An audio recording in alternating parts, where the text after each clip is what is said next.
Well, Bo Dolli is a legendary figure, and before I actually met him, I was familiar with him through his music because he was one of the first Mardi Gras Indians to actually record the traditional Mardi Gras Indian chants. But I met him through my father, the late Donald Harrison Sr., probably when Brian was 6 years old or 5 years old, so that should have been in 1988 or 89. As a person growing up in New Orleans, you hear New Orleans music all the time, the social and pleasure clubs, brass band, processions through the neighborhoods. My father, of course, was a Mardi Gras Indian. So when I heard Bo the first time, I thought that the sound was very unique, something unusual, and he had really captured some of the excitement of the Mardi Gras Indian tradition, and someone was able to record it and share it with audiences beyond our neighborhoods. I can tell you a very special story about Bo Dolli and I. New Orleans is known for po' boys. It's a legendary sandwich, but there's a new legendary sandwich in New Orleans. People may not know about this. It's called a bo boy. You get one pretty Indian queen on one side, you get another pretty Indian queen on the other side, and we both kiss Bo at the same time, and we can make him lose his Indian face. He is a legend, and he is iconic in the fact that he brought traditional New Orleans Mardi Gras Indian music to audiences worldwide. Before then, the music existed in our communities, it was celebrated in our communities, but with his recordings and world travels, now it's celebrated throughout the world. And that has provided opportunities for us to share the allure and the mystique of the Mardi Gras Indians with those who are interested in knowing about it. Bo's recordings have contributed in a number of ways. Whenever, as a Mardi Gras Indian, we've traveled throughout the world, people will ask you, do you know the Wild Magnolias? Because they were one of the first, or the Wild Chapatoulas, but do you know the Wild Magnolias? Do you know Bo Dolli? Because that name has been carried on. It's has been consistent. He has consistently maintained a music presence in the music world for over 3 decades.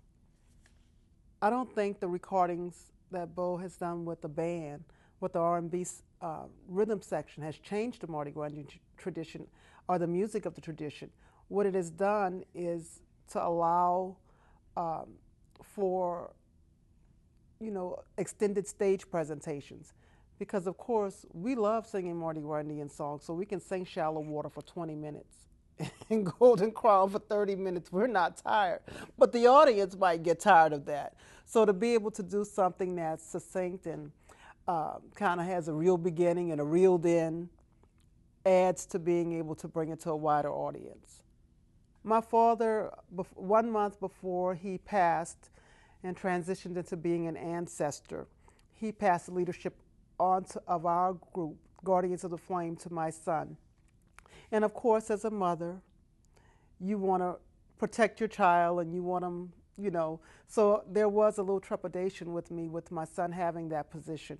But also, I'm very proud of my son and very proud of the men in the tradition, such as the late Big Chief Rudy Bougere, Big Chief Clarence Delcor, we call him Delco, even Bo Dolli, others who, and other males who have served as a role model, because this tradition is passed on by direct contact with the elders. Not only have they groomed him on the protocols of being a big chief, but also on the protocols of being a man. So what more could a mother want? And to add to that, to be rooted in an African identity. Win, win, win. I think it does influence young big chiefs like Brian for Bo to have such celebrity. For Brian, his son, Lil Bo, Bo Jr., other young chiefs, Marquis T-Row, to realize that you can have celebrity and still maintain and have an identity in the New Orleans community as an authentic culture bearer. So there's not a disconnect. They both support each other. Individuals who have that skill have what's called verbal dexterity, and they're able to take any situation and make a song up and make it make sense. So that is highly prized. If they come into a situation and I'm wearing a black dress, they may make up a song about the queen, all dressed in black, or songs about contemporary issues such as Katrina, the recent election. You heard people singing "Shallow Water," Obama. So all of that plays a great role in also propelling the group and being able to be a part of those long neighborhood processions. You're involved in it and singing, and you're listening to the lyrics, and so that is so prized and honored, and just as it is in many West African societies. Well, I want people to know that Bo Dollis, as well as many other Mardi Gras Indians, have a strong um, ethic of civic engagement.